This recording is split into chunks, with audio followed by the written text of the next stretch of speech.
Hello everyone, my name is Jada Malott and I am your co-host for this year's second not-so-traditional day of mourning ceremony.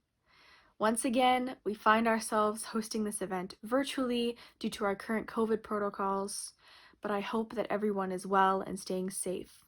I would like to take this opportunity to say thank you to all of the essential workers for their dedication and to our nurses, doctors, PSWs, and other frontline workers for their tireless work throughout this crazy year. My family and I thank you from the bottom of our hearts for your personal sacrifice in dealing with this pandemic and keeping us safe. As always, I would like to thank Mike G and the entire Day of Mourning Committee for inviting me back again this year, and to my co-host, Nicole Simpson. Wow, what a brutal year. I mean, I have friends and family that I haven't seen for months. I haven't played hockey since September, which was very short-lived.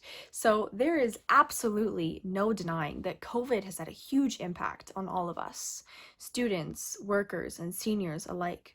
As someone who is young and is pursuing what I hope to be a long political career, if there is anything that I can take from my education in politics to date, is that one of the main fundamentals of a good government is to protect its citizens, which is a small statement, but is broad in scope, and I'm sure to a lot of the experienced labor leaders out there, this may sound a little elementary and maybe even a little naive when you look at what our promised minimums are, like our Employment Standards Act or the Charter of Rights and Freedoms, or other doctrines that we base our standards off of in Canada. I would say that every level of government has dropped the ball on this, some more than once. And here in Ontario, every time they drop the ball and go to pick it back up, they end up kicking it 20 feet in the wrong direction. Every Ontario ministry is in total disarray, especially health and labor and education, which has impacted me the most over the past year and a half. Another thing that I have learned is the term cognitive dissonance. And cognitive dissonance is when somebody holds contrary beliefs, ideas, or values, no matter how much evidence to the contrary is put in front of them. And this is a term that I often refer to because I see it in all levels of government all the time. Doug Ford, coming into office, had Bill 148, Fair Workplaces, Better Jobs Act 2017, in place. Bill 148 had paid sick days, and it was one of the most progressive pieces of worker legislation that we have ever seen, and it was also tied to a $15 minimum wage.